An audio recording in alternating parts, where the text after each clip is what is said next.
2021 में मैंने वक्फ एक्ट को चैलेंज किया था।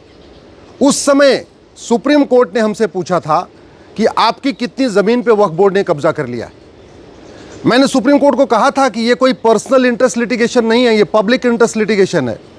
यहाँ हमारे ज़मीन पे कब्जा होने का मतलब नहीं है, पूरे देश में वक्फ बोर्ड ज़मीन कब्जा कर रहा है। और मैं उस समय मुझे जो जानकारी थी कि भारत में 10 लाख एकड़ ज़मीन पे वक्फ बोर्ड ने कब्जा किया हुआ है। हालांकि बाद में अभी पार्लियामेंट में पता चला अब तो 40 लाख एकड़ ज़मीन पे वक्फ बोर्ड ने दावा ठोक रखा है। जब मैंने वो नोट्स पढ़ने की कोशिश की तो उस समय मुझे माननीय सुप्रीम कोर्ट ने अपना नोट्स पढ़ने से मना कर दिया था और ये कहा था कि जो कानून है वो केवल एकेडमिक तरीके से चैलेंज नहीं हो सकता है, आपको इस्टेब्लिश करना पड़ेगा कि वक्फ बोर्ड अपनी पावर का मिसयूज़ कर रहा है।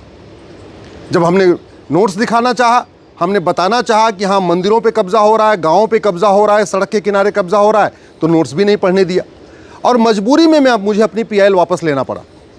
मैं दिल्ली हाई कोर्ट गया। दिल्ली हाई कोर्ट ने 2022 में सरकार को नोटिस जारी किया। उसके बाद देश भर में 120 से ज़्यादा PIL फाइल हो गई पूरे देश में। अब जब नया वक्फ कानून आया और उस नए कानून के खिलाफ इमरान प्रतापगढ़ी, ओवैसी जी, अमानुल्लाह खां जी, पर्सनल लॉ बोर्ड, मदनी जी, ये सब लोग जब सुप्रीम कोर्ट आए तब सुप्रीम कोर्ट ने उनसे किसी भी याचिकाकर्ता से यह नहीं पूछा कि आपके पूर्वजों ने कितनी ज़मीन वक्फ किया है और आपके पूर्वजों ने जो ज़मीन वक्फ किया है उसमें से कितनी ज़मीन सरकार ने इस कानून को उपयोग करके वापस ले लिया। हमसे पूछ रहे थे कि वक्फ बोर्ड ने आपकी कितनी ज़मीन पे कब्जा कर लिया। और जब दूसरी तरफ आज ओवैसी जी और बाकी लोग कह रहे हैं कि सरकार सारी ज़मीन ले लेगी, सरकार सारी ज़मीन ले लेगी, तब एक भी बार नहीं पूछा कि आप मुझे कोई एक एग्जाम्पल बताइए कि जहां पे सरकार ने नए कानून का उपयोग करके कोई भी वक्फ प्रॉपर्टी वापस लिया हो। और धड़ाधड़ सुनवाई शुरू हो गई। एक भी याचिकाकर्ता से ये नहीं कहा कि आप हाई कोर्ट जाओ, क्योंकि 120 याचिकाएं पूरे देश में पेंडिंग पड़ी हुई हैं। इसलिए मुझे कई बार लगता है कि कहीं न कहीं हम लोगों के साथ सुप्रीम कोर्ट के अंदर सौतेला व्यवहार किया जाता है। और उसका सबसे बड़ा कारण ये है, जब मैंने national minority commission act challenge किया उस समय सुप्रीम कोर्ट ने कहा था हाई कोर्ट जाओ। हमने वक्फ एक्ट चैलेंज किया, उसके बाद कहा हाई कोर्ट जाओ। कई बार ये मेरे साथ हो चुका है। मैं यहाँ कानून चैलेंज करता हूँ, कहते हैं आप हाई कोर्ट चले जाओ, कानून तो हाई कोर्ट में भी चैलेंज कर सकते हैं। लेकिन वहीं दूसरी तरफ यहाँ पे 70 से ज़्यादा याचिकाएँ आ गई, उस पर सुनवाई भी हो गई, कानून को स्टे करने की मांग हुई, अब उस पर भी सुनवाई हो रही है, आगे भी सुनवाई होगी, सरकार से जवाब भी मांगा जा रहा है। और एक इसमें पूरे डिस्कशन में एक सबसे बड़ी दुर्भाग्यपूर्ण बात ये रही कि वक्फ बोर्ड को हिंदू बोर्ड के साथ तुलना की जा रही है, जबकि हिंदू बोर्ड के पास वो अधिकारी नहीं है जो वक्फ बोर्ड के पास है। पुराने वाले कानून तो छोड़िए, जो नया संशोधित कानून आया है उसमें भी जितना पावर वक्फ बोर्ड को है उतना पावर किसी भी हिंदू बोर्ड को नहीं है। हिंदू बोर्ड के पास तो मंदिर चलाने के लिए पैसा भी नहीं है। सच्चाई तो यह है कि जो चढ़ावा आता है मंदिरों में वो हिंदू बोर्ड नहीं लेता, वो सरकार लेती है। वहीं दूसरी तरफ वक्फ बोर्ड के पास पूरी की पूरी जो मस्जिद है, जो चर्च है, जो मस्जिद है उसको चलाने का भी पूरा उनके पास अधिकार है। दूसरा, वहाँ जो चढ़ावा आता है वो भी पूरा लेते हैं और प्रॉपर्टी का भी राइट है।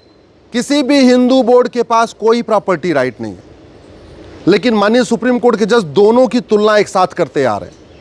हिंदू बोर्ड, आज तक हिंदू बोर्ड ने किसी भी मुस्लिम की ज़मीन पे नोटिस भेज के उस पर अपना दावा नहीं ठोका, लेकिन दूसरी तरफ वक्फ बोर्ड ने हिंदुओं की ज़मीनों पे नोटिस भेज के कब्जा कर लिया। आज तक किसी भी हिंदू बोर्ड ने ये नहीं कहा कि ये ज़मीनें, जो मस्जिद है, जो बाकी चीज़ें ये हमारी हैं।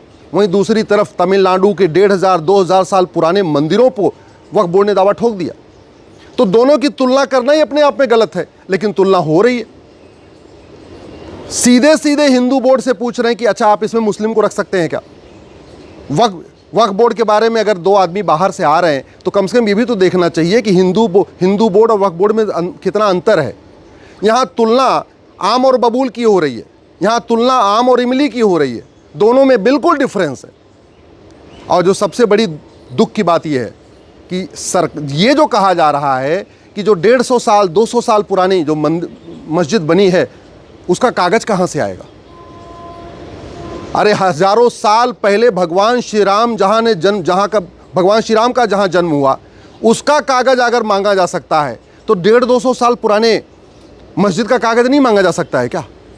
ट्रस्ट एक्ट तो अंग्रेजों के ज़माने से चल रहा है, सोसाइटी रजिस्ट्रेशन एक्ट अंग्रेजों के ज़माने से चल रहा है, सिविल प्रोसीजर कोड अंग्रेजों के ज़माने से चल रहा है। और जितने हिंदू, जैन, बौद्ध, सिख कोई भी दान कर रहे थे तो वो बाकायदा रजिस्ट्रेशन करा रहे थे, चाहे वो अग्रवाल धर्मशाला बन रही थी, चाहे मारवाड़ी धर्मशाला बन रही थी, चाहे जैन धर्मशाला बन रही थी, चाहे बिरला मंदिर बन रहा था। ये सब आज से नहीं बन रहा है, अरे अंग्रेज़ों के ज़माने के पहले से बन रहा है, और सब लोग प्रॉपर रजिस्ट्रेशन करा रहे थे। तो मुस्लिम क्यों नहीं करा रहे थे? ये सारा का सारा छूट केवल मुस्लिम्स के लिए रहेगा क्या? और अगर आज की डेट में अगर मुस्लिम्स को छूट दिया जा रहा है वक्फ बाई यूज़र का, कि भाई ठीक है जहां आप यूज़ कर रहे थे वक्फ बाई यूज़र हो गया, तो फिर दान बाई यूज़र क्यों नहीं होना चाहिए? चैरिटी बाई यूज़र क्यों नहीं होना चाहिए? हिंदुओं के लिए मंदिर बाई यूज़र क्यों नहीं होना चाहिए? अगर हम कहीं पे भी 100 साल 50 साल से पूजा कर रहे हैं तो हमसे फिर कागज़ क्यों मांगा जाता है? क्या काशी का जो विवाद है वो बिना कागज़ के हल होगा क्या? मथुरा, भद्रकाली, भोजशाला, अटाला का विवाद केवल मंदिर बाई यूज़र के आधार पे होगा या कागज़ देख के होगा? मैं आशा करता हूं कि माननीय सुप्रीम कोर्ट जब हिंदू बोर्ड और वक्फ बोर्ड की तुलना करेगा तो कम से कम ये ध्यान रखेगा कि दोनों के अधिकारों में ज़मीन आसमान का अंतर है, दोनों की पावर में ज़मीन आसमान का अंतर है। और चलो हिंदुओं के पास बोर्ड तो है, हिंदुओं के पास ट्रिब्यूनल कहाँ है? मुस्लिम्स के पास तो वक्फ ट्रिब्यूनल भी है, उनका मुकदमे का फैसला वक्फ ट्रिब्यूनल में होता है। हिंदुओं के लिए अपना हिंदू ट्रिब्यूनल तो नहीं है, क्रिश्चियन के लिए अपना क्रिश्चियन ट्रिब्यूनल नहीं है, जैन के लिए अपना जैन ट्रिब्यूनल नहीं है, बौद्ध के लिए अपना बौद्ध ट्रिब्यूनल नहीं है, पारसी के लिए अपना पारसी ट्रिब्यूनल नहीं है, यहूदियों के लिए अपना यहूदी ट्रिब्यूनल नहीं है, लेकिन मुस्लिम के पास वक्फ ट्रिब्यूनल है। तो कहीं ना कहीं आम और इमली की तुलना की जा रही है, कहीं ना कहीं ये पूरी तुलना ही गलत हो रही है, जो हिंदू बोर्ड की तुलना मुस्लिम बोर्ड के साथ हो रही है। ये पूरी तरीके से नाइंसाफ़ी है। और हम लोगों की याचिका अगर देश भर के अलग अलग हाई कोर्ट में है तो माननीय सुप्रीम कोर्ट को यहाँ सुनने की बजाय यहाँ जो याचिका करता आए थे उनसे भी पूछना चाहिए था कि आपके पूर्वजों ने कितनी ज़मीन वक्फ किया, नया कानून बनने के बाद सरकार ने कितनी ज़मीन आपकी वापस ले लिया, और तीसरा जब 120 याचिकाएं कोर्ट में पेंडिंग हैं अलग अलग हाई कोर्ट में, तो फिर आप सुप्रीम कोर्ट क्यों आए हैं? आप भी हाई कोर्ट जाइए। ये होता है तराजू का पलड़ा एक बराबर करना, ये होता है सबके साथ एक समान न्याय करना। लेकिन कहीं ना कहीं वक्फ के मामले में माननीय सुप्रीम कोर्ट ने हम लोगों के साथ भेदभाव किया है। हमें इस बात की निराशा भी है, हमें इस बात का दुख भी है, और मैं आशा करता हूं कि कम से कम अब आने वाले तारीख पे इस बात का फैसला होगा।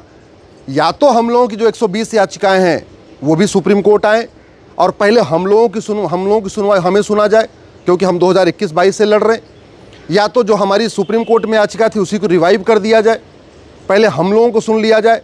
हम पुराने कानून को ख़त्म करने की मांग कर रहे हैं तो पहले उस पर सुनवाई हो जाए, उसके बाद नए कानून पे सुनवाई हो, क्योंकि सीरियल में हम तो पहले से आए हुए हैं यहाँ पे। ऐसे नहीं होना चाहिए। हम जो 1995 वाले कानून को चैलेंज करके बैठे हुए हैं, हमारी याचिकाओं पे सुनवाई ना हो, लेकिन 2025 में जो कानून बना है उसकी याचिकाओं पे सुनवाई हो जाए, तो ये जो करना हमारे साथ बहुत बड़ा भेदभाव होगा।